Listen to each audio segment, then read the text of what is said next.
বন্ধুরা আজকে হচ্ছে মাটন কারি। তো আমি কড়াইয়ে সর্ষের তেলের মধ্যে প্রথমে তেজপাতা গোটা গরম মশলা ফোড়ন দিয়েছি। তারপর দিলাম পেঁয়াজ কুচিটাকে বেশ সুন্দর করে লাল লাল করে একটু ভেজে নেওয়ার পর আদা রসুন কাঁচা লঙ্কা পেস্ট দিয়ে এটাকে বেশ ভালো করে কষাচ্ছি। আর এখানে আলুগুলো আমি সেদ্ধ করে নিয়েছিলাম আগেই প্রেসার কুকারে, দিয়ে লাল লাল করে ভেজে তুলে রেখেছি। আর এই যে আমাদের মাটনটাকে আমি আগেই ম্যারিনেট করে রেখেছিলাম 1 ঘন্টা আগে। তো এই ম্যারিনেশনের মধ্যে আমি কী দিয়েছি সেটা তোমাদের বলে দিই। এখানে আছে আদা রসুন কাঁচা লঙ্কা পেস্ট, পরিমাণ মতো নুন, হলুদ, কালারের জন্য কাশ্মীরি লঙ্কার গুঁড়ো, ঝালের জন্য একটু দিয়েছি গোলমরিচের গুঁড়ো, আর হলো টক দই। আর এইটাকে ভালো করে মাখানোর জন্য দিয়েছি সর্ষের তেল। সমস্ত কিছুকে আমি ভালো করে মাখিয়ে নিয়ে 1 ঘন্টা ম্যারিনেট করে রেখেছিলাম। আরও একবার আমি বলে দিচ্ছি এতে আমি কী দিয়েছি। আদা রসুন কাঁচা লঙ্কার পেস্ট, টক দই, সর্ষের তেল, নুন, হলুদ, কাশ্মীরি লঙ্কার গুঁড়ো আর হচ্ছে গোলমরিচের গুঁড়ো, এই সমস্ত কিছুকে আমি মিশিয়ে ভালো করে ম্যারিনেট করে রেখেছিলাম। তো চলো নেক্সট প্রসেসে চলে যাই আমরা। তো আমার এখানে কিন্তু আদা রসুন কাঁচা লঙ্কার পেস্ট, পেঁয়াজ কুচি, গোটা গরম মশলা আর হচ্ছে তেজপাতা সমস্ত কিছুকে আমি ভালো মতন এখানে কষিয়ে নিয়েছি। এবার দেবো গুঁড়ো মশলা কিছু, যেগুলো বেশি গুঁড়ো মশলা হয় সেগুলো। তো চলো, তো গুঁড়ো মশলার মধ্যে প্রথমেই আমি এখানে দিয়ে দেব হলুদ গুঁড়ো পরিমাণ মতো, এরপর দিচ্ছি জিরে গুঁড়ো, এরপর দিচ্ছি ধনে গুঁড়ো, আর নেক্সট হচ্ছে কাশ্মীরি লঙ্কার গুঁড়ো, কালারটা যাতে সুন্দর হয়। আমি এখানে ঝাল লঙ্কা গুঁড়ো ইউজ করিনি। আর দিচ্ছি একটু সামান্য পরিমাণে গোলমরিচের গুঁড়ো, এতে ফ্লেভারটা খুব সুন্দর হবে। এবার সব কিছুকে খুব ভালো মতো মিশিয়ে নেব।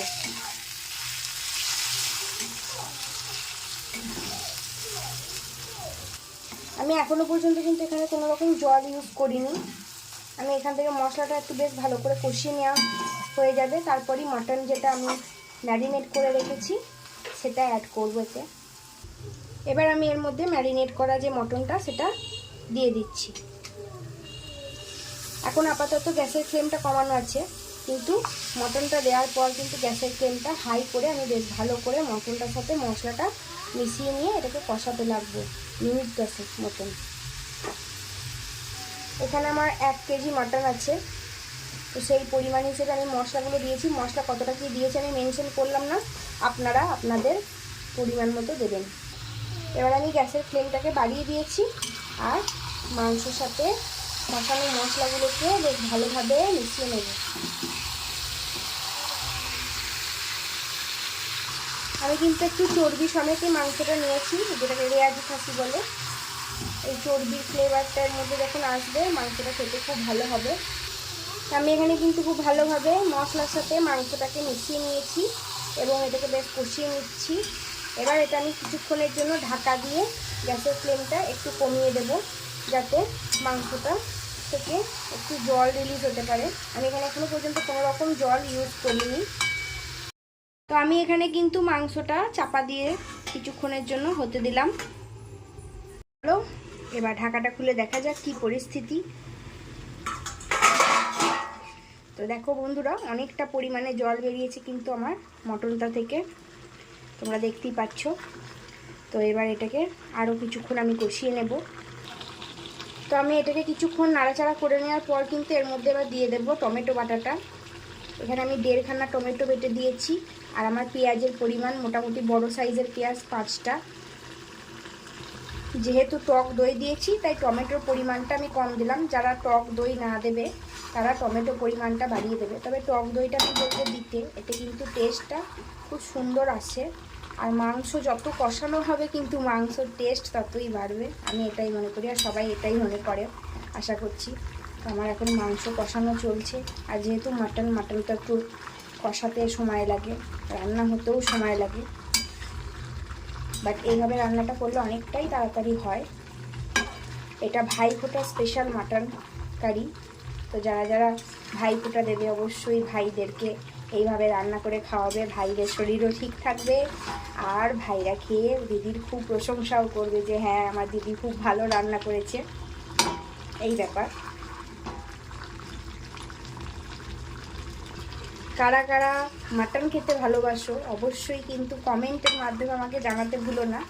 আমার মাটন খেতে খুব ভালো লাগে, আর আমার ভাইও খুব পছন্দ করে, আমার হাজব্যান্ডও খুব পছন্দ করে, মানে আমাদের বাড়ির সবাই মাটনটা খুব ভালোবাসে। তো সেই কারণে কোনো স্পেশাল অকেশন হলে তো হয়ই। আর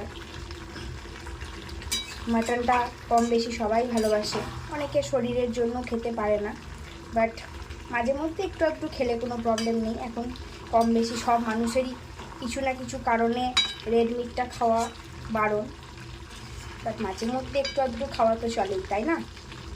তো চলো এটাকে বেশ খানিকক্ষণ কষাই, তারপর তোমাদের সাথে এটা শেয়ার করছি।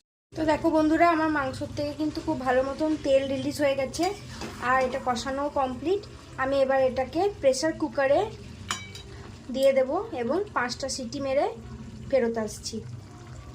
মাটনটা আমি দেখো কুকারের মধ্যে কনভার্ট করে নিয়েছি। এবার এর মধ্যে আমি কিছুটা গরম জল দেব, আর এটা 5টা সিটি মেরে নেব।